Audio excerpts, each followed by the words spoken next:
I have with me now Republican Senator Mark Kirk from Illinois, who was the first senator to actually unendorse Mr. Trump back in June, and he joins me from Chicago. So, Senator Kirk, great to have you on. Welcome. Thank you, Brooke, for having me on. So, since you were the first, let me begin there. Unendorsing Trump, but not endorsing Clinton, correct? No, not at all, because Hillary Clinton was for the Iran agreement, and I can't support someone who is for the Iran agreement. So who will you be voting for, or who will you be writing in? In my case, be writing in General Colin Powell, that I think would be the best person. Colin Powell. It's interesting because I know Senator Collins says she'll be writing in Jeb Bush. You'll be writing in Colin Powell. But what do you say to Republicans who will inevitably be saying to you, well, that just means, in a sense, it's a vote for Hillary Clinton?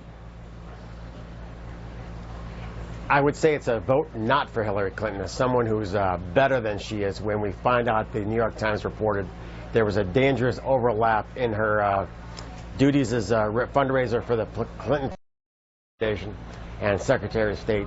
We should not have such a person with so many conflicts of interest in office as our President of the United States. But then on your unendorsement of Trump, what do you make of Republicans like a Paul Ryan, like a John McCain, who have endorsed, despite many, many controversial comments from Mr. Trump, who refused to unendorse? I would say right now that Trump is too racist and too bigoted for the land of Lincoln. What does that then mean for the John McCains and the Paul Ryans? It means find a way to write an American that you think can really lead this country to a much better shining city and a hill. Senator Kirk, back in June, you told CNN, quote, "I cannot and will not support my party's nominee for president, regardless of the political impact on my candidacy or the Republican Party." You're in the midst of you're fighting a good fight here, but what is a greater risk to the future of your party? Is it Trump winning or this election, or Clinton in the end, winning this election? Yeah. In the end, we have to put patriotism over party to make sure that as a party we are backing the best person for the country. And in the case of Donald Trump, he doesn't have the temperament to be a good commander-in-chief. And from my 23 years experience in the Navy, I always put that characteristic as topmost of my list. I hear you, sir, on patriotism, but let me just ask the question again. Then who is essentially the bigger risk? Is it Hillary Clinton or is it Donald Trump?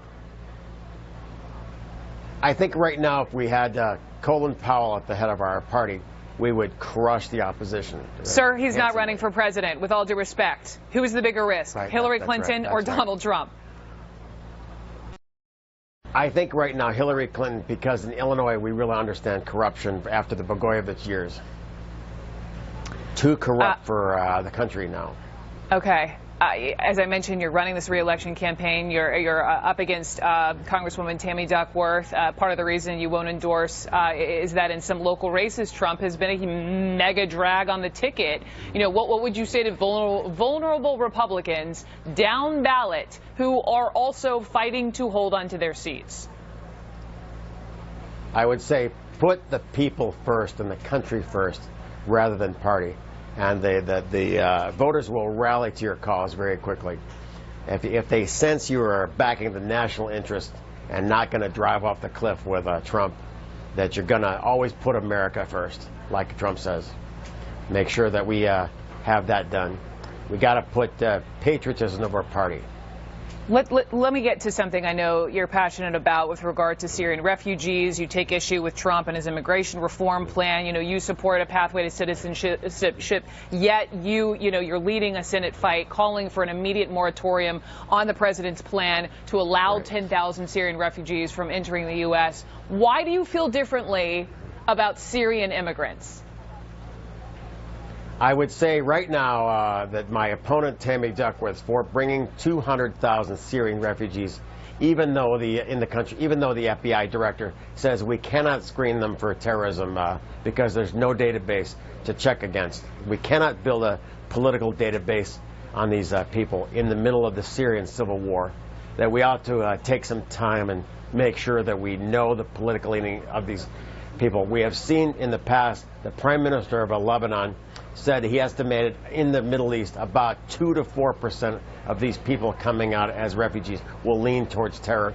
That means hundreds of terrorists coming in as part of this, if we use the 200,000 Duckworth number. When you have that many people coming in with terrorist leanings, you overwhelm the FBI office here in Chicagoland. Senator Mark Kirk, thank you so much for the time. Good luck. Good luck, Senator. Thank you. Thank you.